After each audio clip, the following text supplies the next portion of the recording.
everyone, and welcome to Be Inspired, a podcast brought to you by Blue Balloon Theatre. I'm going to be your host today. I am Becca, and I'm the founder and artistic director of Blue Balloon. And this podcast was set up to literally do what it says on the tin, which is inspire you, be inspired. So essentially, we talk to creatives from all around the UK and the world, and we chat about their experiences, sort of their creative lifestyle, in the hope that we can inspire you guys that are listening and watching, if you're watching on YouTube. So yeah, this is going to be a smashing episode because I am chatting to someone I've worked with before, which is epic. Hello, Calum Scouller. How are you? Oh, I'm very good. How's you? Yeah, I'm good, thank you. So let's chat about you first and foremost, because you've had a very interesting way into this industry, and sort of tell us about you. Tell us about who you are as a creative. So I only got into acting in 2019. I'd never done any classes. I never went to uni, college, or anything. I was basically I was working as a charity fundraiser at the time, and I can't remember the month exactly. I think it was about June, so literally about 2 years to the day. And I remember I was standing in the street and I was like, I fucking hate my job. I was like, I hate this. And I was like, what can I do to make myself happy? I had been going to the gym. I'd been training in gymnastics. I used to compete. So I'd always keep that in my life. But there was just something wasn't adding up. And I was like, I've always wanted to be an actor. And I literally phoned up my boss and said, I quit. And he went, what? And I went, yeah, I quit. And went home that night. Told my flatmate, I was like, yeah, I need to get on benefits, or you need to help us out. And he went, why? And I was like, I'm going to be an actor.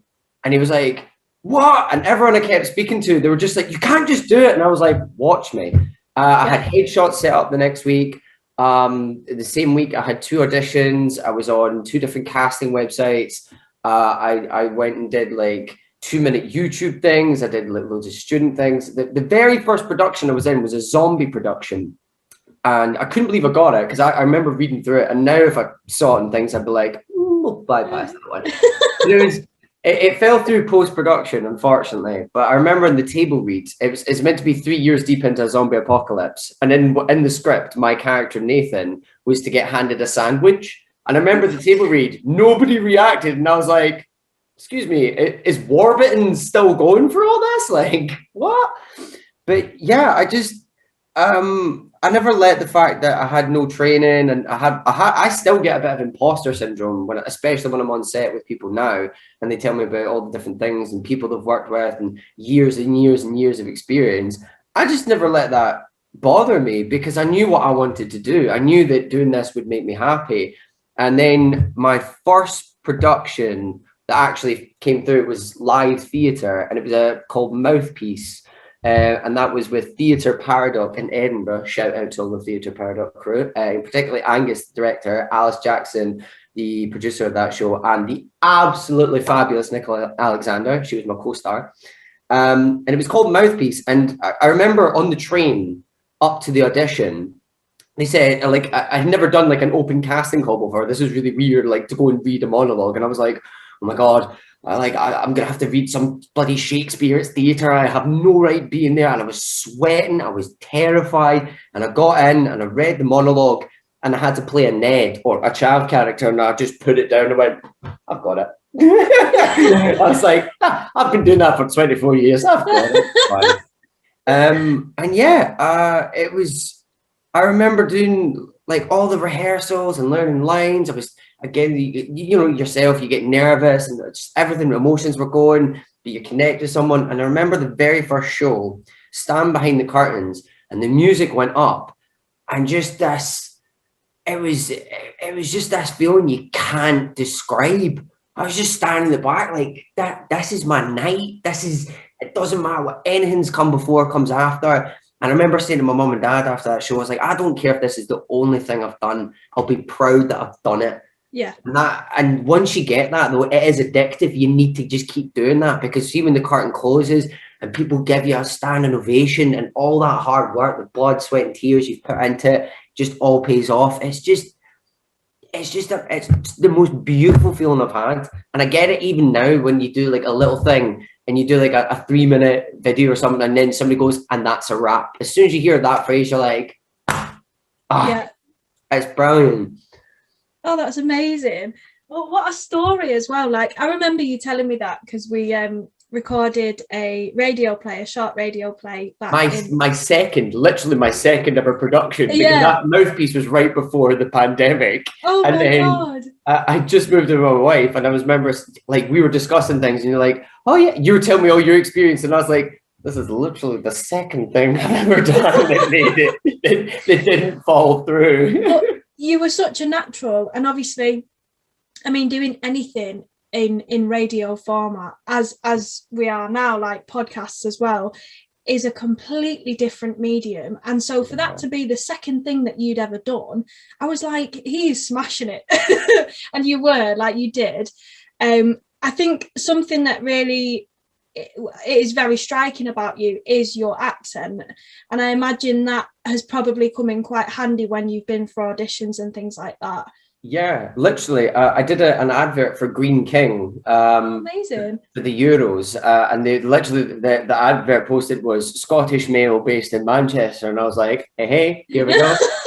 And it was that was my first advert, and again, that was like a pure surreal experience. Yeah.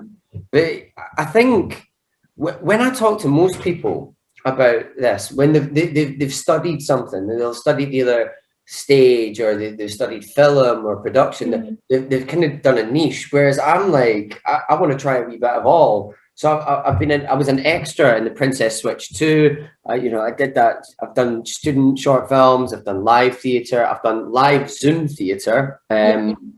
My last production, which was incredible, I got to work with Jason Fleming. Amazing. I wasn't in any scenes with him, but like behind the scenes, I got to have a wee giggle with him, be like, and see now when I see him on the telly or in Black Mirror or whatever film he's in, I always wind up my daughter and go, that's my good pal Jason. And it's really fun.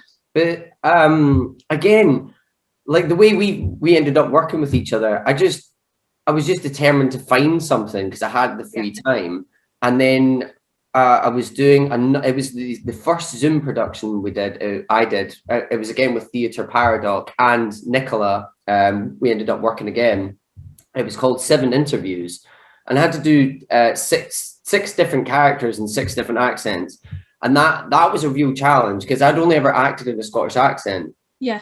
So I had to do Scottish. I was a Scottish hitman, which was quite good because like Scottish always lends itself to a rough character. I had to do like standard US, like Southern US, Welsh, English RP, and that was something that was really fun because I've always just done like I've always mimicked things I've heard, and like even if it's like taking the piss out of pals or just trying to copy someone and do an impression. Yeah. And then it was no longer me being silly, it was performing, and people were saying you're really good at that, you cold sold the character, and I was like, oh wow, yeah. And again once you try something like that, you can really go for it. And 7 Interviews led me to find Lance Nielsen, an incredible writer and director and founder of the Outcast Creative, which I'm so proud to say I'm now a part of.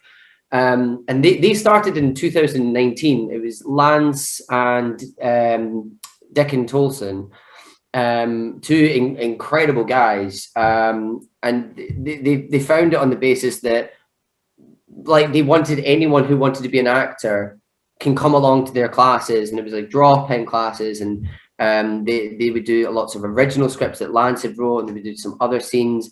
And Lance always writes these really beautiful stories. His first one was I think it's Borderlands, and that was on stage right before the pandemic.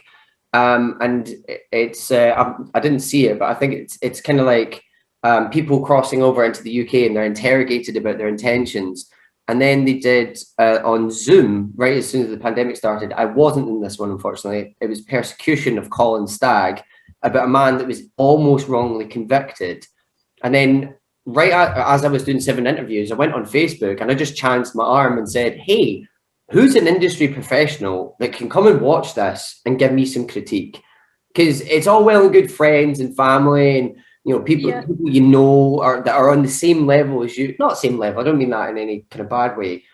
But I wanted people, because I get on with people and they're always very nice to me. And there's always a bit in my mind and they're going, you're saying that because you like me. Like, I wanted someone that didn't know me and had no relation to me, whatever, to either say, actually, mate, you're kind of shy, you have a lot of work to do, or they say, oh, yeah, I like that. I wanted that. Yeah. So I put it out and Lance went, oh, you're doing a Zoom play. I'm doing this. Do you want to interview? Like an audition? I was like, yeah, why not? And I remember sitting with my wife and it was about 10:30 at night and he just phoned me. And he started telling me all the awards he's won for his books and the different productions he's been a part of in his career, the people he's worked with, and particularly that Jason Fleming was going to be in this production. And the phrase I love he uses, he goes, look, I know I'm probably teaching you how to suck eggs here, but, you know, as you know, with Zoom, it's not like being on screen where you've all got to do it through the app. And I remember I was on speaker looking at my wife going, like, what's happening? He thinks I'm an actual actor. I'm a wee bam that's just trying to. Yeah. And I like played it all cool. I was like, yeah, I think I could squeeze you into my skate. Yeah. I'll see if I'm free. We'll see what the commitment's like. I'll see you there. Hang up. Yes. Went along, nailed it. And the 13 Seconds in Kent State was the production, and it was based around the court trial of the Ohio National Guardsman that shot and killed 4 students in 1970. And there was a cast of about 50 people on it from all around the world. We had Paul Brennan and Paul Carr, they're over in America, and I know Tyler, he's over in America as well. There's myself, obviously, like I'm from Scotland, but I'm now based in England. Bella Jacob, she's a German. Like, it was an international cast, and it was a really ambitious project because we did 5 episodes over 4 weeks, and the final 5th episode was on May 4th, the 51st anniversary of the shootings, and there was people involved that were there that day that were watching. Wow. And unfortunately, I was playing the lawyer that was defending the National Guard. And people that were playing students or like parents, there was so many beautiful emails from first-hand witnesses of these actual events and the court trial that were saying, you did so amazing. It was so beautiful to see our dead friends come back to life, and you've done it so beautifully. And it was such an amazing thing. And the only feedback I got from everyone, none of the survivors were, Calum, you're such a bastard. We hate you. We absolutely despise you every time you come on screen. Well done. And I was like, okay, maybe the bad character's my typecast. I'm all right with that. But the just having met them was, and I tell anyone that I've met, whenever they go, oh my God, you've only been in for 2 years, I go, yeah, chance your arm. I literally went on Facebook and went, who wants to come see a play? Like, what you cannot, the worst thing you can ever hear is no. And I've never thought of no as meaning no. I mean, it's next opportunity. So if somebody says, we're not going to cast you, it's not because they don't like you or you didn't do well. You don't fit that, and you're going to find something that you do fit. Everybody has their own unique and beautiful story to tell, and there will always be a production. If you have thought of it, somebody else might have thought of it. And that's the way I like to think of it. Everybody's connected. Our beautiful mind, we're all share the same world. So if you have a pain or you have an emotion, somebody else will have felt that, and you will be able to portray that in any shape or form. Whether it's, in my case, sitting in a pub going, oi, if Greece and Denmark can do it, so can the Charlton Army, and it's a bloody football advert. Or if it's being a lawyer defending National Guard and inside hating the words you're coming out, but that hatred, that feeling of like disgust and not agreeing with the character comes out in the expression of the character. Do you know what I mean? And that was a real beautiful moment for me, beautifully twisted, because I loved playing that character and I hated every word that came out of my mouth because I just didn't agree with it. Yeah. But because I didn't agree with it, when I watch it back, I can see the twisted expression in my face, and I can see why people are like, yeah, you sold that. Because I'm meant to be a not likable guy, and I don't look likable. I look horrible. I look twisted, and yeah, I just love it. Sorry, I went on a pure rant there. No, it was good. I was like, yes, this is so great. No, I completely agree. Like, I think from everything that I know about you and the roles that you've taken on, you are very, very invested in whatever it is that you're doing. And as you've just said there, you didn't agree with what that particular character was saying, but that can manifest itself into a different kind of expression, and an expression that actually lends itself to the character, which makes it more believable. So that's incredible. I mean, what a time to get involved with acting as well, because you said you started back in 2019, and obviously the whole world came to a standstill last year. And how's that been? I think it's a blessing. I was actually talking to my mum and dad about this. And again, I know they'll probably watch this because they've watched everything I do. So hi, mum. Hi, dad. Love you both. Particularly my mum, because the last time I did something and I didn't give her a shout out, she was like, you never stayed in. And I was like, sorry, mum.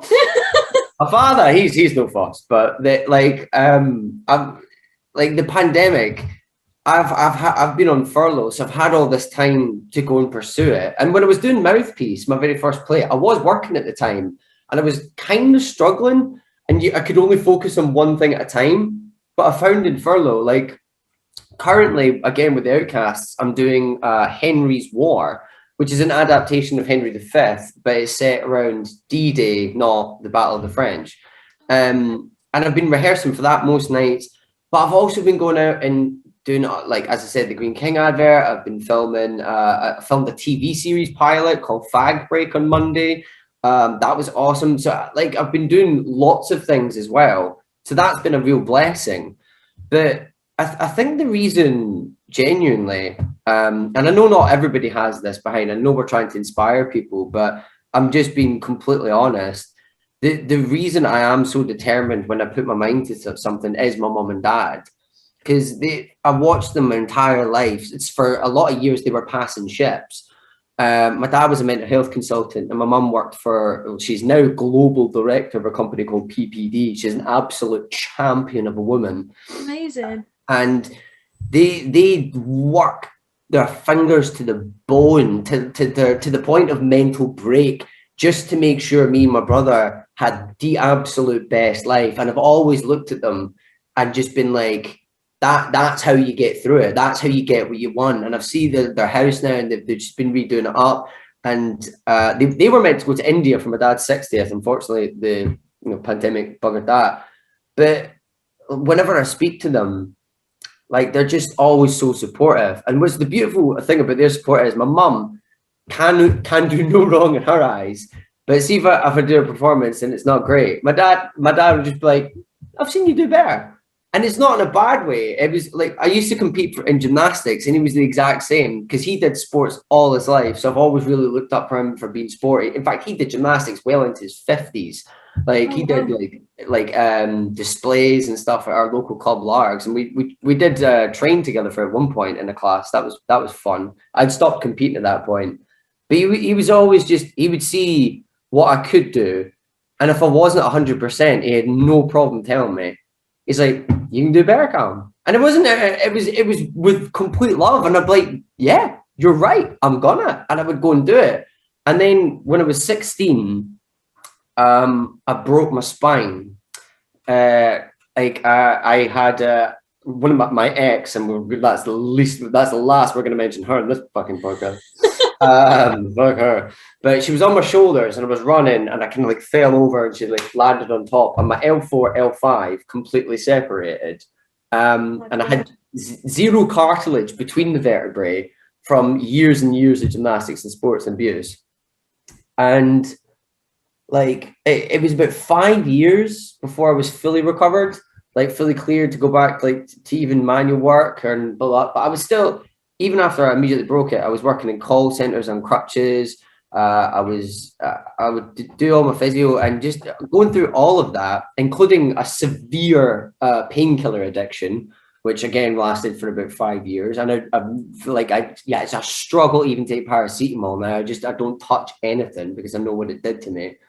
And yeah, I think everybody in their life has a moment where you hit the bottom and you can see what the bottom's like, and you get such perspective of the things that you do have. And I have my mum, my dad, my family. I've got such a wide range of family that I could phone up after not seeing for years, and they would still just give that exact same love and support. And no matter what I went through in my back, my mum and dad have still got the same humor, same, again, like if like I would be limping in my crutches, and my dad would be like, "Come on, hobble on, we'll get quicker." And it wasn't him. Like, other people on the outside might be like, "That's cruel to say that to your son." To me, it wasn't. It was encouraging. And I've gone back to gymnastics, much to my surgeon's dismay. But I mean, I never let an L4 L5 fusion stop me doing anything.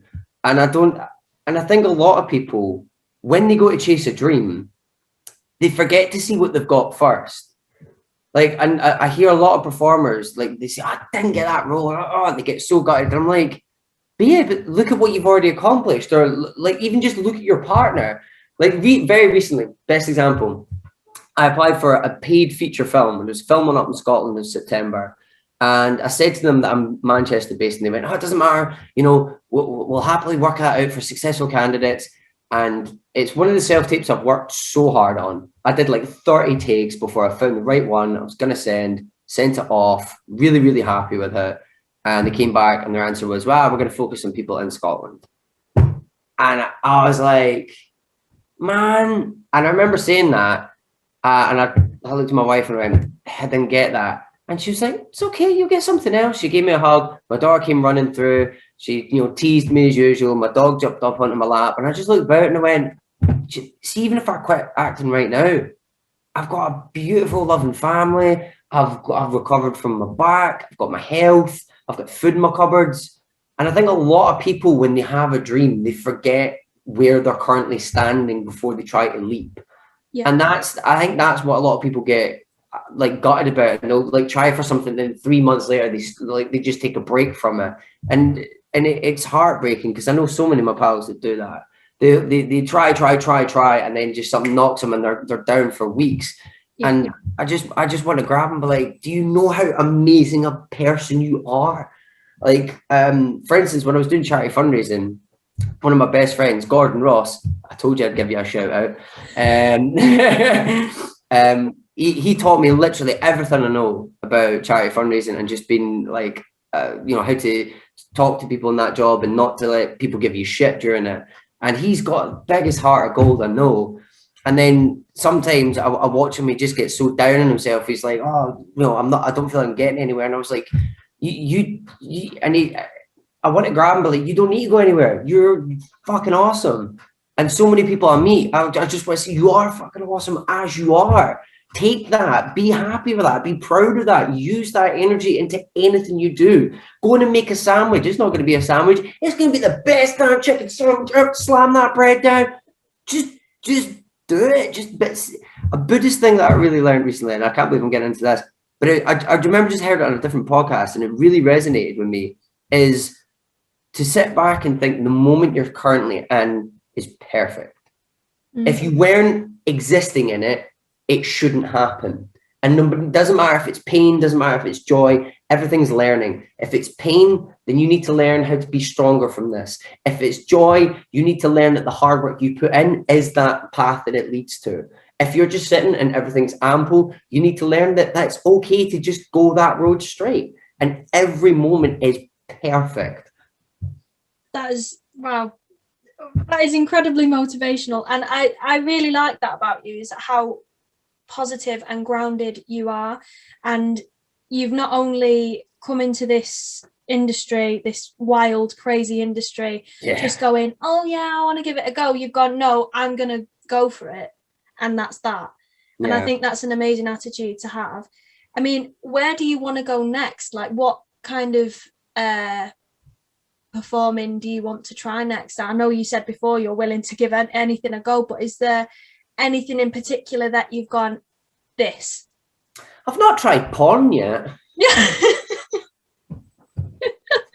I mean, there's something for everyone, isn't there? Sorry, Mum. Well, to be honest, the more I do, the more I'm happy. And it's going to say weird not doing, because like I'm just so grateful for every opportunity that I've had. Like I've done live theatre, live Zoom theatre, plays, web series. I'd love to do a film next. I'd love to do a film. I've not done one of them yet, and it's very difficult. Having not a lot of paid experience, and that's what everybody looks for. And unfortunately, you can't phone up the director and just be like, "Hey, look how awesome I am." You have to just go based on headshot and what you can write. And I always feel like when you meet me in person, I'm a lot better. But I'm happy to do anything. And when I started out, I thought, oh, this would be amazing if I could be in the red carpet one day. Do you know, like it'd be so amazing to be like the next Batman. And that's usually how I start something. If I go something, I'm like gonna be the best. I'm gonna be the tippy top. And then I learned how fluid this industry is, and I was like, do you know what? If I can perform and bring joy to people and bring joy to myself and enjoy what I'm actually doing, I don't care if nobody knows my name. I don't care if I'm not on the side of a bus or in like a blockbuster movie. As long as I'm enjoying what I'm doing, and I have been, and I've like every production I've found, like the people you meet in this industry are wild. On Monday, during the TV series pilot, we were talking, there was a boy that worked on a farm, and he was talking about the different nitrogen levels in shit, and how long you have to wait for each animal before it can be used as fertilizer. And I was like, okay, this is a very interesting one. And then yesterday we were talking about like opening your third eye and meditation, and how this guy like meditates to the point where he wanted to go vegan, and he realized that he just can't cause harm to an animal. He just had this meditative episode where he's like, wow, I'm connected to everything. I can't eat another creature. And yeah, you just meet so many different people. And it's true. and I've always thought like I'm a bit mad. And then I started working in acting, and I'm like, wow, I'm not even the maddest person in this industry. That's great. I don't feel out of place. Yeah, no, we are such a strange and yet uniquely wonderful bunch of people. No matter whether you're on stage, backstage, you work in a theatre front of house, or you know you're a runner on a film set, like everyone within this industry is so bloody quirky. But yeah, it's so lovely to hear you say that, because I mean, I know for someone like myself, I've been acting now for such a long time, but that passion for people is still very much there. And it is amazing the fact that you get to meet so many diverse people from all walks of life in this industry. So I there's a few things that I want to ask really, but one of them is, who inspires you as a creative and as a person? You've kind of touched upon it already, but I just wanted to throw it out there. Inspires me in general, I'd probably say, as I said, it's my mum and dad, particularly my dad, because he's just such an absolute champion, and I can't say enough good about him. As a creative,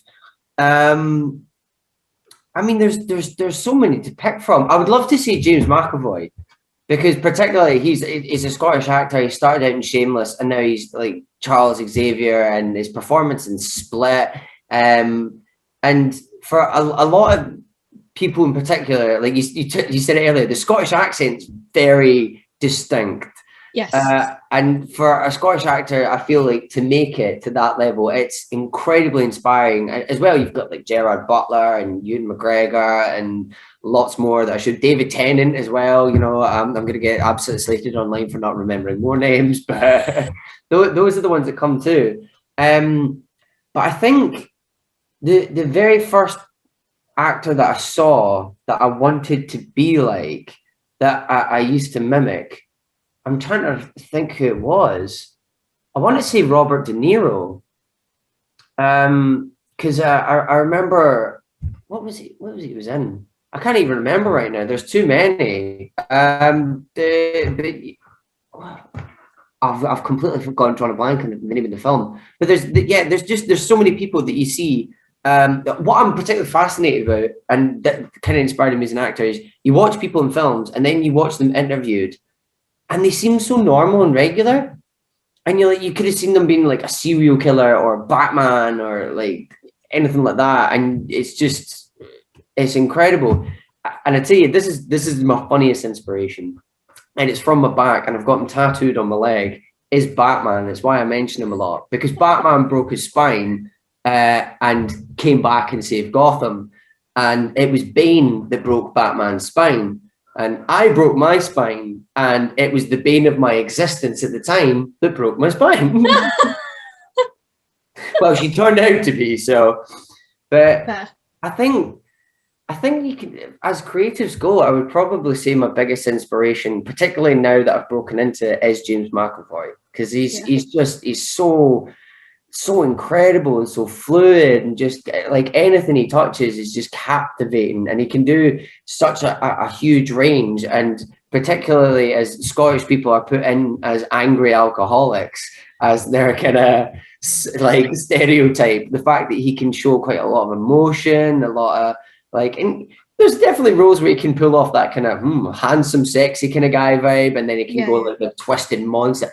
Like Split is incredible, and that was my inspiration when I did 7 interviews, which when I had to do like 6 different characters all in the space of one kind of show, and switching that quickly, I didn't think it would be tough, and then I was like, yeah, no shit, that's hard. Like learning all these different characters at the same time, and then having to like play them in a completely different scenario and situation. I'd say that's my biggest inspiration. Big yeah, I see that completely. I must admit, I haven't seen him in much, but what I have seen him in, I've been very impressed by the depth of acting he can deliver. Like it's very impressive to watch. And well, my final question, who knows whether it will be the final question for our listeners and watchers. You guys know I do like my questions. Is obviously you haven't had years and years worth of experience within the industry, but you have had some really fantastic experiences in your time so far. Yeah. And so based on that experience, what would you advise to perhaps creatives coming into this industry for the first time, or perhaps people who just need a little bit of a boost into, going for their dreams and what it is they want to achieve? I would say it's not impossible. It's just nothing is impossible. It might seem it. There's going to be days where you get rejected, or you've not got enough money to go out and buy that new camera. So message a friend. Dude, have you got a webcam I can borrow? Oh, I've got a self-tape coming up. Who's got an iPhone? Like, remember that there's more than a couple of people in your life. Everybody has hundreds of people on Facebook or Twitter. Use them. And a lot of people are so hesitant. And my biggest mantra in life is fuck it. Just fuck it. Go for it. Like, I've applied for things that I know that I probably might not get, but if I give it a bash, then I know what I can and can't do. I started off with just using my phone on my Zoom thing, and then me and my wife invested in a laptop, and obviously, as I said, like a lot of people might not have necessarily the money. I had a full-time job, I was on furlough, but I got like this is the webcam I use. It's not a big brand. It was like 15 quid. It's great quality. We got a ring light off I think it was a pound shop or something, or like one of these kind of shops. My wife brought it home for me, and I was like, excellent. And people go like, oh, do you need a professional set? No, use what you have. Do what you need. Do you know someone in college that's doing photography? Bro, can I help out with your portfolio? You get my headshots.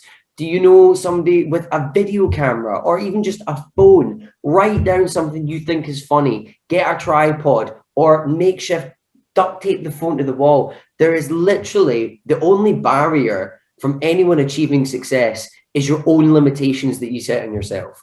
And Yeah. Christ knows how many I've put on myself through paranoia or insecurities or what I thought was lack of funds. And our whole thing about being creatives is think creatively around that solution. You haven't got the time, cool, or you think you might not be able to take time off work, go to your boss, say to them, look, I know I might be working Saturday, please swap with me, I've got a chance to go and film this thing, it's going to make me so happy. And if they go, open up to them, be like, look, I will be better in my life and my work and my entire thing if I do this thing that brings me joy. Don't let anyone piss in your joy. Don't. And if they try, stand up and be like, no, I don't accept that. Your boss might not give you the time off. You might not be able to afford it. You might miss that chance to hand in that self-tape, but it doesn't matter. There's always going to be something else. And if you fall at the first sign, every kid falls and gets skint knees. Christ alive, I think my knees are just calluses at this point in my life. But that's every scar, every bruise, every rejection. They're all learning curves to teach us where we should be going. And as I said earlier, every moment that we experience is perfect. It's the way it should be, no matter how painful, no matter how joyous, and everything in between. What I would say to someone that's sitting watching this right now, who's maybe had a lot of rejections, or they've been to uni and they think they've done absolutely everything right and they're just not getting it, try something else. What are you currently doing? You're sending out 2 applications a day. Apply for shit that you know you're absolutely not going to get. Just do it. Like, try a different website. Try Facebook. Message somebody completely random and be like, look, I'm a creative. Try everything and anything. Write your own material. Say that you go to a theatre company and be like, look, I'm an actor, but I know what a good production should look like. Do you need a producer? Go into any area that you think that will bring you happiness in the creative industry and try it. The worst thing that's going to happen is you're not too good.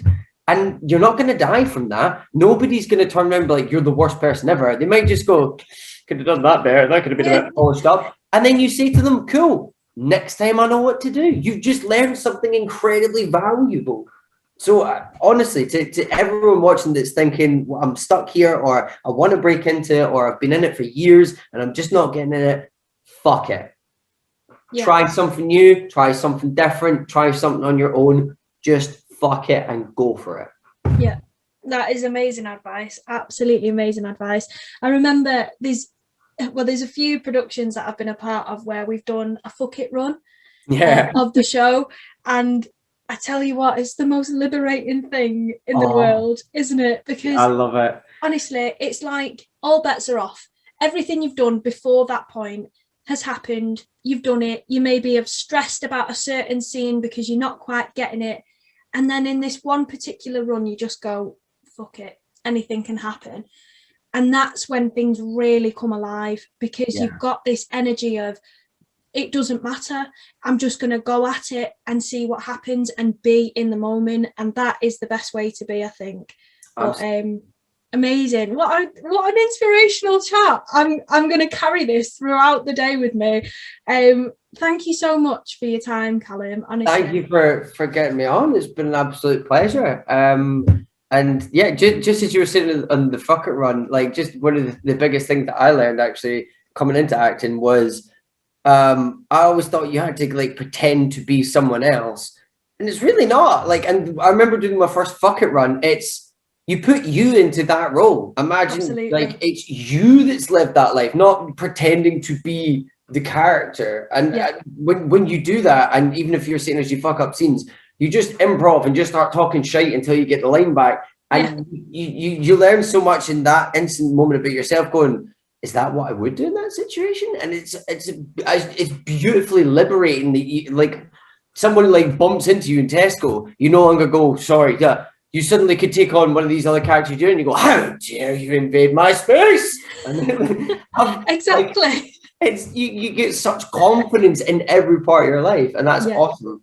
Yeah, no, I completely agree. I mean, God knows acting has done that for me. I used to be a very, very shy little girl, and now, I mean, still a little bit shy at times, but, you know, much more confident and comfortable with myself. But yeah, an amazing chat, and thank you to everyone that has listened, be it on Spotify, Anchor, wherever you have gotten your podcast from today.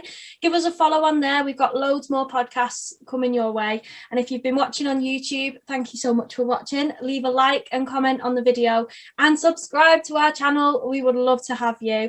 And of course, get in touch with us as well. Like if you want to chat with us at Blue Balloon or Calum, comment down below and we can make that happen. Where can we find you on social media, by the way? I will put my links. I will send you my links because I've got Starno, Mandy, Facebook, Twitter, Instagram. Amazing.